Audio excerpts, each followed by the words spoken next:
What is up, warriors? It's Coach Victoria here. And if you're new to my channel, I help people connect to their body, their strength, and pretty much their overall healing from a more holistic place.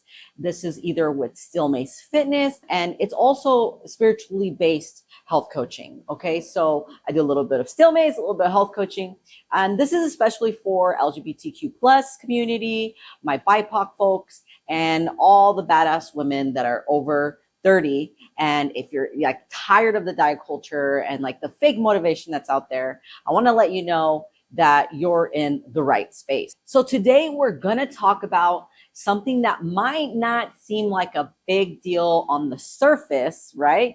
But it's one of the most important things that I coach on.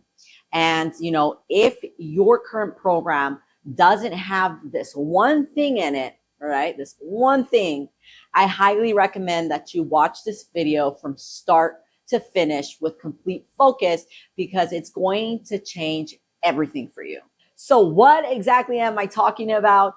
It's about your self-talk, what you say to yourself every second, every minute, every single day, out loud, or even inside of your head.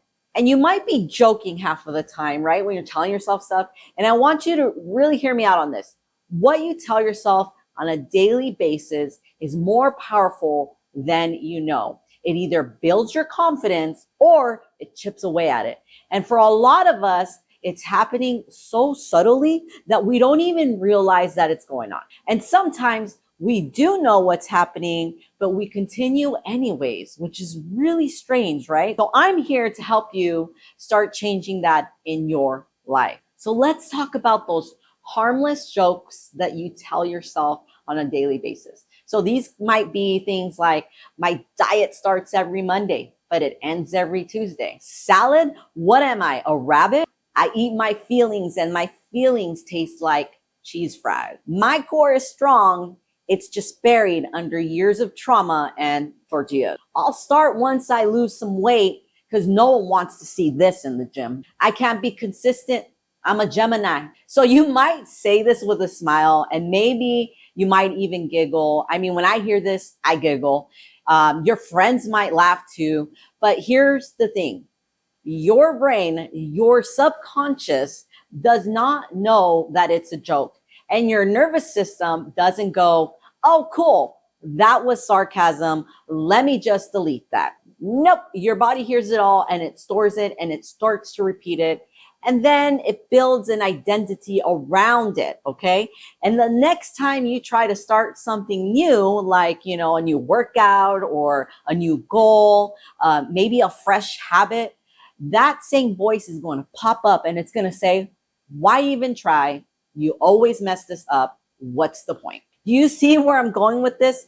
If you're trying to change your health, if you're trying to change your habits, if you're trying to change your mindset, or maybe your relationship with your body, that voice can sabotage all of it. And trust me, it will do it very quietly, very automatically, without you even realizing it. And it's probably happening right now. These jokes mostly come out when we're feeling insecure or uncomfortable. So think about the last time that you walked into a room and you felt out of place. Did you blur out something like, I just rolled out of the bed. That's probably what I look like, before anyone else even had a chance to say anything? And that's fear putting on a funny mask. Every time you do that, you reinforce the belief that being fully yourself isn't safe, and that you need to disarm people before they judge you, and that you have to shrink yourself to be accepted. And that is not harmless. That is survival mode. And I want more for you than that, right? I want more for you than survival. I want freedom for you. I want expansion. I want you to finally break that loop so that you can move forward in your mind, your body, and your spirit, and your life. You need to know right now that you're incredible, you are worthy, and you are meant for so much more than that petty joke or that voice inside of your head or the crap that you tell yourself when no one is listening. So why do we joke about ourselves so much throughout the day. Like seriously, why? Especially when, you're queer, BIPOC, or maybe a woman who's had to carry some really heavy stuff just to feel like you belong somewhere. Well, joking becomes second nature for a lot of us. And for a lot of us, it started as self-protection. Making the joke made me feel safer, right? If we call ourselves out before anyone else can do it, right? It softens the blow. It's like saying, hey, I'm on the top of this. I already know. Maybe it's because we grew up hearing criticism from people like our parents, our teachers, or maybe other people who should have protected us. And without even realizing it, we started repeating their words in our own voice. It becomes this quiet background noise shaping how we see ourselves. And I just want to share a little bit about me, just so that you know that I'm not speaking from theory here. When I was younger, about like middle school up to, I would say maybe high school, fitting in felt impossible for me. I was the girl who looked like a boy, the only queer kid in the group. I was always rocking my band t-shirts, my green mohawk. I would even say I was introverted, still a little introverted. I was awkward and overweight for my age. And I had a great childhood, but growing up like that in California wasn't truly easy. And I remember walking into public restrooms and feeling the judgment in people's eyes. So that was pretty tough for me. Like, they weren't curious. They weren't kind. They were just cold. Like I didn't belong. Like I was some like kind of problem. That kind of stuff kind of sticks. So when I see trans folks or butch lesbians or women navigating those same moments, I get it. I really get it. Because for a long time, making fun of myself was my shield. I was like the funny one, right? And actually that kind of went away over time. But if I could laugh about it, maybe it wouldn't sting so bad. Maybe it would make other people more comfortable. And maybe it would make me more comfortable, but it didn't. Not really. So now that I'm grown, I don't really struggle with many of the things that I did back then, but I do see the patterns. I see how, the fitness and the diet culture still target people in the same exact way. Like they're stuck in those teenage years, like just like the one that I just explained, still trying to feel worthy. And honestly, it was designed that way. That's what the fitness industry wants you to feel like, what the diet culture wants you to feel like.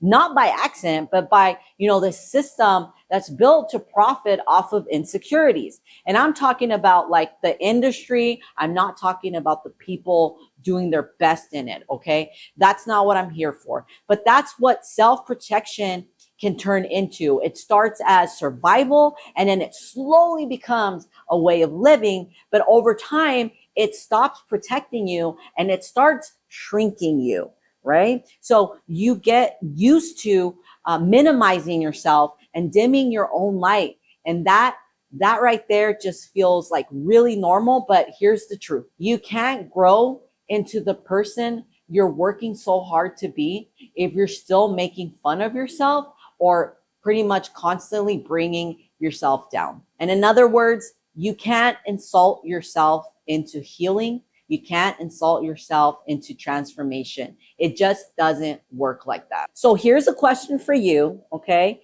Who was the first person to make you feel really small? Like who told you that you weren't good enough, that you weren't pretty enough, that you weren't strong enough, or that you weren't disciplined enough? Like go back in time and just start kind of thinking about that.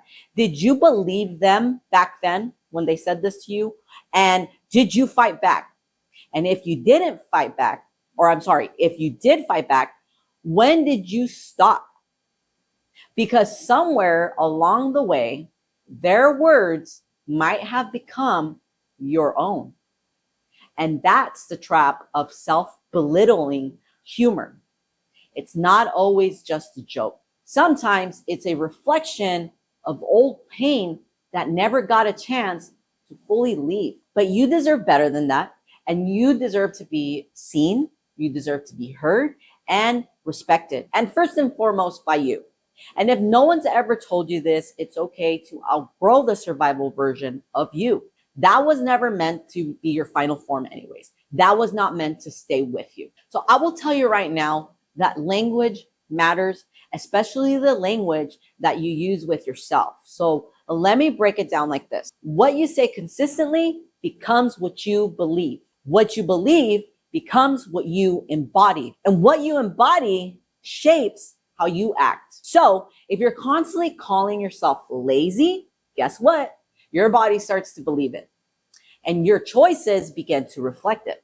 So if you're always saying, I'm not consistent, or I'll never stick with this, you start seeing everything through that filter. And when you slip up, even once, your brain goes, see, I knew it. That's just who you are. That's just who I am. And that loop is what keeps so many people on that start and stop mode. And it's not because you don't want it. It's not because you're not capable. It's because you've unknowingly built an identity around the struggle, around the failure, around never finishing. One thing I hear a lot of people say to me is, I've tried everything and nothing works. And if that's you, I really need you to listen, because this might be the thing that's keeping you from getting the results that you want, no matter how hard you try. The identity that you're holding on to right now, it's not the truth.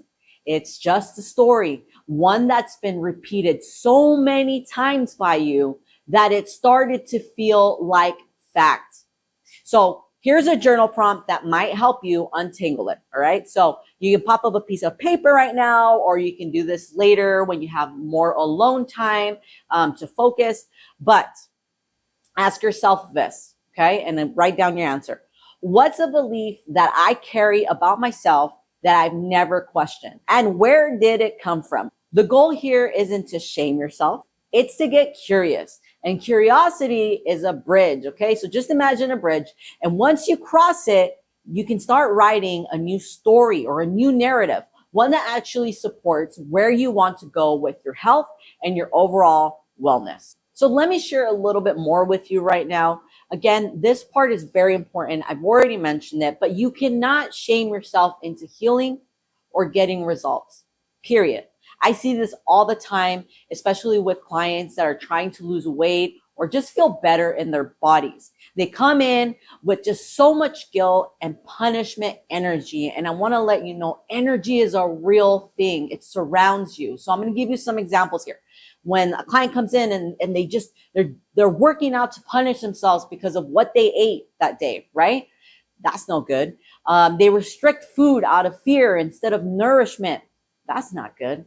You know, they speak to their body like it's the freaking enemy. And that's definitely not good. And I just want to say this as clearly as possible. Your body is not your enemy. It's not a mistake. It's not a burden. It's not stupid. And it has carried you through so much. It deserves your respect. It deserves love, right? And if you want it to feel safe enough to change, you have to stop treating it like it's the villain in your story. Talk to your body with the same compassion that you would give a friend who's trying their best, because shame will never lead to sustainable healing. Love will, patience will, curiosity will, love will. So try this next time you look in the mirror, you know, instead of because what happens when we look in the mirror, right? We're pointing out everything we hate. So instead of that, place your hands on your body. I would even say place it on your heart and say, thank you. I may not understand you all the freaking time, but I'm learning to care for you. And yes, it's going to feel awkward at first, but that's because it's an unfamiliar thing that you're doing, right? Not because it's wrong. This is how we reprogram the voice inside of us. And if what I just gave you right now doesn't feel quite believable, or maybe it just doesn't hit, take some time to make your own simple mantra or affirmation that will get you in a better place within your own mind, body, and spirit. Customize it.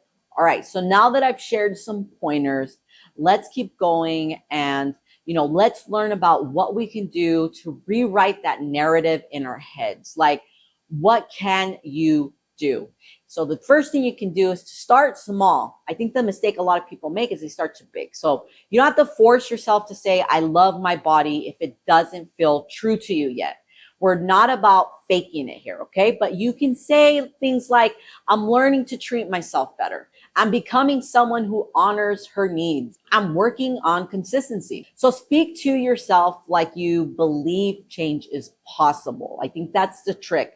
But also keep it neutral if you just can't be positive, okay? That shift over time, it's very powerful because when your identity starts to shift a little bit, everything else will follow. Your workouts, your food choices, your self-respect, your boundaries, your healing, it all becomes easier to make choices from love instead of fear. And when you have a bad day, because by the way, you will have a bad day, we all do, you won't spiral. I promise. You won't fall back into punishment. What you're going to do is you're going to regroup, you're going to breathe, and you're going to try again tomorrow, because that's progress and that's real transformation. Now, here is the kicker. A lot of the negative self-talk that we carry, it isn't even our own. It came from somewhere else, like a parent, a bully from school, a church, society, the world, racism, fat phobia, homophobia, misogyny. And guess what? We internalized it and we made it a part of a story. We thought, this must be the truth about me. This must be the truth. But just because someone else handed you a label doesn't mean you have to wear it forever. Your healing begins the moment you say, wait, I don't have to keep talking to myself that way. Wait, that is not my narrative. That is not my story. That is not who I am. And your job now isn't to be perfect. It's about noticing, becoming aware, catching that voice, pausing and asking, is this mine? Is it helpful? Then choose something softer, something kinder, something more true to you. And here's an example of how that may sound when that little old voice pops up trying to tell you, like, you're never going to change. Then you replace that and you put the new voice in and you say, you know what? Change is hard, but I'm showing up differently than I used to, and I am enough. So it's all about taking the old voice narrative, changing it with a new one. And you start small, again, small shifts, and that gives you a big impact. And this is how, again, we break generational cycles. And this is how we reclaim our power. So yes, what you tell yourself every single day is more powerful than you know. And it is a big contributor to your overall health. And I want to remind you that you are a spectrum. You are multidimensional, okay? And there's more to meeting your fitness and your health goals than the surface elements or those things that you say to yourself when you look in the mirror. And it can either be a weight that holds you back, or you can use it as fuel that helps you rise. You don't have to get it perfect, but I hope that after watching this, you choose to get more intentional about your mindset and the energy that you bring into your day. You deserve to speak to yourself like someone worth rooting for, because you are. And honestly, I thank you for being here. So if this hit home, leave a comment below and let me know a little bit of that inner voice that you got going on and how you're going to rewrite it. All right. And if you need a coach on your side that gets you, please make sure to check out snowmacewarrior.com or smwfit.com to get in touch with me, because I would love to be part of your journey. I would be honored to be part of your journey. But anyways, I hope this video hits, and I'll see you in the next one.